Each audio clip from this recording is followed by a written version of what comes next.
Let's bring in Gabe Debenedetti. He's a national political reporter for Politico, and he joins us now from the Politico newsroom in Arlington, Virginia. Look, Gabe, it seemed, we were talking about this earlier, that the president was sort of playing his greatest hits last night in Phoenix. You had crooked media, you had fake news, you had the crowd chanting, "Lock her up," you had "Build the wall." Was there anything that was new and notable to you out of the almost 2 hours the president spent in front of that podium?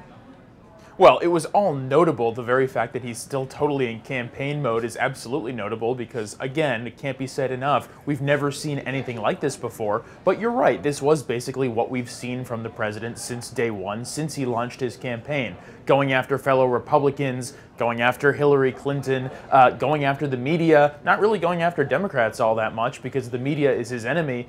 You know, this is yet another attempt for him to rile up his base. Forget the other people. So he also attacked both of Arizona's sitting Republican senators last night. He did not use their names, but everybody knew he was talking about Jeff Flake, and he was also talking about John McCain. He used Jeff Flake in a Twitter posting this morning. So now he's heading to Nevada. There, he's also feuded with the senator there. Should Dean Heller be a little concerned? He should certainly be a little bit concerned, and there's no question that he is a little bit concerned, especially now that Heller actually does have a primary challenger who has seemed to be pretty pro-Trump. This is one thing that the Heller folks have tried pretty hard to get Trump to back down from. Trump had gone after Heller earlier this year, but now he seems to have shifted his attention to Flake and McCain. But obviously, going to Nevada, Heller's people and allies of his, like Mitch McConnell, the Senate Majority Leader, are certainly on high alert because they're very nervous that if Trump goes after his fellow Republican, he could be pretty vulnerable in next year's elections. Gabe, here's a question. Clearly, the crowd and Mr. Trump's base of supporters like some of the things that he says from the podium. He is, as you know, he plays to the crowd. If he's getting a good cheer from a line that he's delivering, he just takes it to, 11. There's no doubt about that. The question I have, in the reporting that you've done and speaking to people who support President Trump, do they feel that that is going to change their lives? In other words, we didn't hear anything yesterday about Heather Heyer except for a brief mention. We didn't hear a lot about the missing sailors in the Pacific. We didn't hear about some of the soldiers that have been killed recently in Afghanistan. The president talked about clean coal and about a coal mine opening, and he said something that, we're going to clean the coal. That's when you clean it, which is sort of misrepresenting what clean coal technology is in the first place. In other words, the things that will affect the lives of Americans, all Americans, whether you support the president or not, is that something, this shtick that he does every time he talks to a crowd, is that still playing well to the base? Well, that's a great question. The indication for now is that the base, and by that we mean the people who support him most strongly, they seem to still like this. They seem to think he's getting things done. A refrain that you hear over and over from Trump supporters is, he's been extremely accomplished, the media just won't talk about it. There is, however, a question of when these people are going to start to see things change in their lives. That obviously hasn't happened because we haven't had any major legislative moves from this White House or from Capitol Hill, but for the time being, these folks who are some of the president's strongest supporters don't seem to be demanding it. That may come at some point soon, but it hasn't happened yet. So meanwhile, there is real work that needs to be done here. And the New York Times is reporting that the president and Senate Majority Leader Mitch McConnell haven't even spoken in weeks.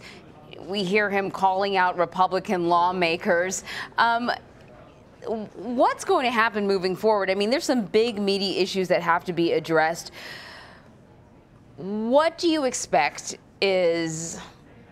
trying to figure out how to craft this. I mean, we're looking at the relationship that the president has with Congress. I mean, is it getting any worse? Can it get any worse? What can we expect looking forward? And he needs them to get this done. One of the failures, the failure of the repeal and replace bill is you can certainly blame the Republicans for it in the Senate, but a lot of people have said, look, Mr. Trump, you didn't go out and barnstorm the country. You didn't spend the time to talk to these senators and explain to them why it was so important to get this done, other than bullying them on Twitter and from the podium by saying, just get it done because you've been talking about it for 8 years. What is the end game here? These are all great points that you guys are making, and the answer is that we don't know. We've never seen anything like this before with this cold war between the two sides. They both need each other in order to get anything done. The end game for the president is he just wants Congress to fall in line and just follow his priorities.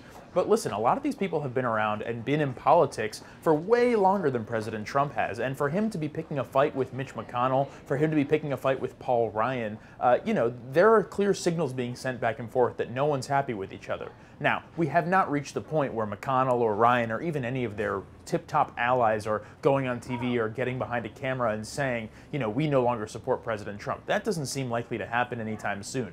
But in order for them to get any of their major legislative accomplishments done, they're going to need to work hand in hand. And what we've seen over the last few days, last few weeks, does not suggest that's going to happen anytime soon. And, as you hinted, things are not moving in the right direction for either side. Yeah, and as you know, Gabe, Bob Corker of Tennessee has come out with some pretty strong language about the president's comments in Charlottesville, as has Senator Tim Scott. Here's the thing. The president, even yesterday from that podium, suggested that doing away with the filibuster would help his agenda. There are many Republican congressmen that have said that won't necessarily help. It's not a done deal. It's not a slam dunk just because you get rid of some of those regulations that the founding fathers put in specifically for the reasons that we're talking about right now. So let's talk about this Hillary Clinton book. Right. We're getting our first in her own words. In her own words, right? The book is called What Happened. There are audio excerpts that were provided to MSNBC, and in one of them, she speaks about that second presidential debate, Gabe, in which President Trump was lingering. He walked around the podium as she answered questions. There were many memes that came out of that. It was mocked on SNL. Let's take a listen to that. This is not okay, I thought. It was the second presidential debate, and Donald Trump was looming behind me. 2 days before, the world heard him brag about groping women. Now we were on a small stage, and no matter where I walked, he followed me closely, staring at me, making faces. It was incredibly uncomfortable. He was literally breathing down my neck. My skin crawled. It was one of those moments where you wish you could hit pause and ask everyone watching, well, what would you do? Do you stay calm, keep smiling, and carry on as if he weren't repeatedly invading your space? Or do you turn, look him in the eye, and say loudly and clearly, back up, you creep, get away from me. I know you love to intimidate women, but you can't intimidate me, so back up. I chose option A. I kept my cool, aided by a lifetime of dealing with difficult men trying to throw me off. I did, however, grip the microphone extra hard. I wonder, though, whether I should have chosen option B. It certainly would have been better TV.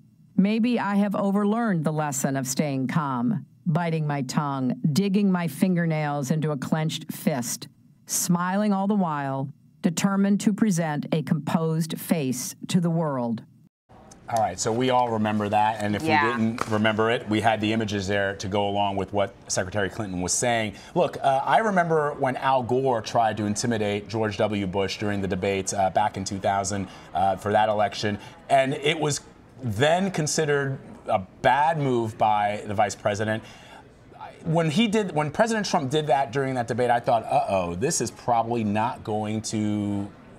But it did. It did. People, his supporters liked it. I mean, what do you make of Hillary Clinton's description about that? And do you think that this book will have any real political consequences for Mr. Trump? You know, Gabe, also, I thought her conclusion about whether, she chose option A, which was to stay calm. And part of her criticism, part of what her critics said about her during the campaign was that she didn't show enough passion. That here you had this, she's going up against Donald Trump, who's kind of at times seems like he's going off the rails, and she is controlled. And this is sort of a little slice of that and what was going through her mind. Yeah, I think what we heard her talking about was actually a broader critique, as you just said, about the passion that she brought to this over the entire course of the campaign. But there seems to be something strange going on here, if you ask me. I mean, I was at that debate. I covered these debates. And if you remember, her numbers actually got much better after all of these debates. Her lead grew after these debates, even in these ones when people said, well, maybe Donald Trump really won. So it's not as if the next morning Americans said, well, maybe Donald Trump should be president. She had a pretty large lead after that debate. But what she is saying is maybe she should have more broadly, tried to bend the rules or tried to step outside of her comfort zone. That is clearly a critique that a lot of people had about her. And the question of whether this is going to make a political ripple, there's no question that people are going to be reading this really closely, not only in the Trump team, but also within the Democratic Party as they try to move forward. It's a thin line to walk. I recall when Secretary Clinton was debating then candidate Obama, and he said, you're likable enough. The next day at some campaign event, she had a moment of emotion that did translate into higher numbers for her. Ultimately, she wasn't able to pull it out, as we know, but it's a tough line to walk, especially for when you're a woman. Exactly. Yes. Well, Politico's Gabe Debenedetti, as always, my friend, thank you. Thank you.